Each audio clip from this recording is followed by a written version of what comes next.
Definitely remember my first road bike. I was pretty pumped on that. That was like the full, toe clips and, steel bike with down tube shifters. It was an Alpine Stars, if you know, like the motocross brand.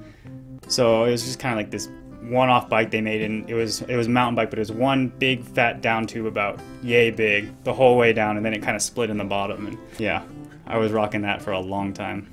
My father's always raced bikes, and like I grew up with them. Like they hung above my crib, and I don't think there's ever a single point where I said I want to race bikes. It was always, I knew it before I knew it. I think I wanted to be a professional athlete because I always did. I tried every sport before I found cycling, even though my family's really tied into it and there's so much family history there. But I tried everything else, I tried flag football and swimming and tennis, and eventually it became cycling. Pretty early. I was convinced by 14 or 15 that I could make it as a professional. I don't know why I was convinced so early. In 2003, I started up a little junior team. Two of them, Alex and Peter, have managed to make it all the way to the World Tour level. We had a station wagon and a little bit of money from the real estate company that I had started up that year, and we drove that station wagon to every race across the nation that I managed to be able to afford. With any young rider, you see a little bit of what you were at their age. Alex sort of has the same, he likes to think about things a lot. He's a real thinker, and so I see that. It's the way I was at his age, and that he's going to be successful in cycling because of his brain and because of his willpower. Peter is a big talent, and he's also, a little skinny Colorado mountain kid, and and that's what I was at his age as well. I remember my first big prize money win though, and I was like, wait, I might be able to do this. If I'm making money at this, I might, I really like this. I might be able to keep this going. I don't remember the first time I actually entertained the thought of going pro. I just, I did so many sports, and I was always the most competitive kid in school. I wanted to finish the test first, even if I didn't do the best, and I wanted to peel an orange fastest. I actually raced my buddy in peeling an orange once, and I won. Probably by the time I was about 14, I was into cycling big time. I was obsessed. That's probably about when I started dreaming of being a pro cyclist. My mother, she wanted me to go to university. She said, yeah, you first have to get your degree, but I was a little bit sick of school. And my father was a little bit sick of us both arguing, I think. So he said to me, you can stop school and you have 1 year the chance of becoming a professional bike rider. Got onto a mountain bike and got into cycling through mountain biking. In my first race, only a 20-minute race, but I won it, and I just remember coming back to the car and, telling my parents, I'm like, I'm going to do this when I grow up. And my parents looked at me like, yeah, right. Kind of my dad, he was always, since I was a kid, since I was like 7 or 8 years old, he was always pushing me. But I think without him, I wouldn't be here today because he was always, 100% behind me. He pretty much sent me to a sports school in Germany, and that's when it really started to get serious. First, my dream was to become professional, and today's tour was really other big dream. Actually, I remember being told as an amateur, when I was an amateur in France, being told by the older guys not to try so hard at every race because I just burned myself out, and I was like, I remember it making me so angry.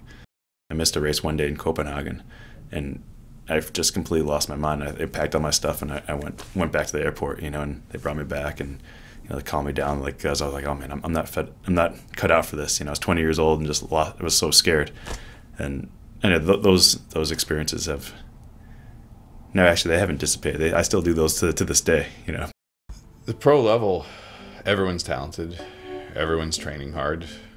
It is a huge jump from amateur level racing for sure. The young guys that are coming up, they need to learn that it's a team sport and not an individual sport. It is really a team sport because without your team, you're pretty much nothing. Cycling is an incredibly difficult sport sociologically, meaning inside a team, creating a dynamic where an individual is winning, but yet it's a team sport. And how do you balance everyone's ambitions, everyone's dreams, with the fact that it's only going to be one guy that wins? And that's hard. Football, of course, the quarterback's the star, but in the end of the day, the team wins, not the quarterback individually. Really, until you turn professional, you don't see true team tactics at play. At the professional level, it doesn't really happen without a team. I've always believed 100% in team.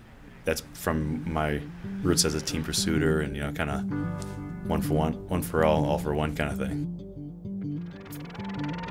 Here we are now. Johan van Summeren has broken away from the pack and he's going it alone, and the crowd is loving it. Surely someone's going to chase him down. For me, Johan's victory at Roubaix represents what Slipstream is all about, what Garmin-Cervelo is all about. It's my ideal victory. This is an upset for the books. Who would have predicted this morning that Johan van Summeren, the hardest working domestique of them all, would be on his own out front at Paris-Roubaix with just a few kilometers to go? It seemed like we were always that step ahead the whole race, and it's like, oh man, this is looking good, this is looking good, this is looking good, this is looking better. The tactics that day were what you hope for, your whole career. Johan van Summeren crosses the line with his arms in the air. Johan van Summeren wins Paris-Roubaix. When Johan won Roubaix, everyone was so happy because he's always been so selfless, and it just makes it that much sweeter. I did good a few times already there, but that's not a guarantee that you will ever win that race. So this year the circumstances were right, also teamwork, we had great tactics. For me it was my best moment in my career. This was my dream, so not everybody can have his dreams come true, but for me that was a dream coming true. It's just that it was a culmination of all kinds of tiny pieces that beat a greater foe. To me, that's Slipstream, that's Argyle, that's Garmin-Cervelo.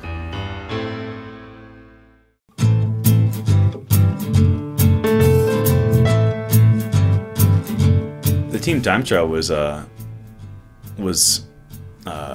emotional. I've watched my friends win the team time trial. I watched Jonathan Vaughters win that day on a different team. So I thought it was just going to be one of those elusive things that, I've been so close to, and I won so many different other events, but not the team time trial in the Tour de France. Very, very emblematic and very dear to me that the first stage win in this organization in the Tour de France was as a team. It's the only event that all 9 guys get to celebrate. Actually, not even all 9 guys, all 140 people in the organization get to celebrate, because it really does take a team effort. And when you look at the results say Garmin-Cervelo won. The need for perfection and precision is far above what it is in other events. It's an event that, of course, you need to be one of the strongest, but you don't have to be the strongest to win it. You just have to be the most flawless. Our team that day, we were a diamond. This could be Garmin-Cervelo's first ever stage win at the Tour de France, and they've done it. Garmin-Cervelo have won the team time trial at this year's Tour de France. 4 seconds, it's not very much. All those little things, when I watch the other teams, I don't see that. I don't see the same level of selflessness. I don't see the same level of precision. I don't see the same level of sacrifice. I see a lot of strength in them, but I don't see the bond.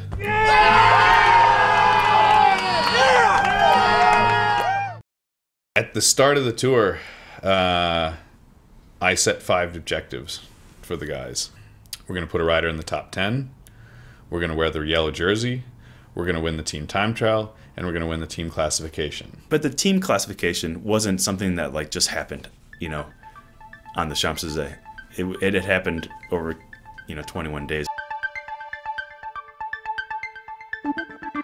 There was one last time where Dave and I were at the front, and he said, screw this, we got to do this now or else it's over. And Stuart O'Grady's in the back of me yelling at me that they were being greedy because we had already won 2 stages and had the jersey for 7 days. And I said, yeah, but you know what? I don't know how many times you stood on the podium on the Champs-Élysées, but I haven't done it, and I'm going to do this right now. When we were walking off the podium after we'd been presented with Best Team of the Tour de France, me and Christian kind of hung back and kind of took a photo of ourselves with my camera, because it was just like, how the hell did this happen? Very few riders get to stand on the Tour de France podium in the best team.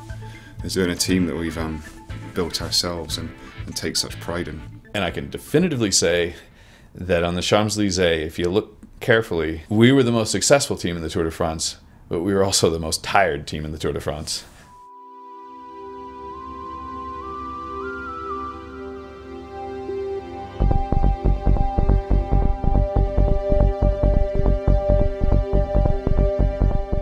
When I came into professional cycling, it was the Wild West in terms of doping. And these guys, it just doesn't even exist. It's not an option. It's just not there at all. And so their concerns are totally different. Their concerns are, how am I going to win races someday? You know, how am I going to help my teammates out today? How am I going to finish this really hard race? The older guys in the peloton right now are, for the most part, guys that kind of, you know, put their foot down and said, look, we don't want this happening. You know, this can't continue. And for me to be able to come into that, you know, at this current time, it's kind of cool. You know, you see those guys, you say, yeah, right on, Christian. It's like, I respect that. Thanks. I'm so happy that, you know, people finally cracked down and fought doping, and, you know, we can thank JB for leading the movement, and that, you know, it's a real man sport now. You know, our success this year started in February. We started winning races, and then we didn't stop winning races until the end of the year. And that success has been due to a whole array of riders.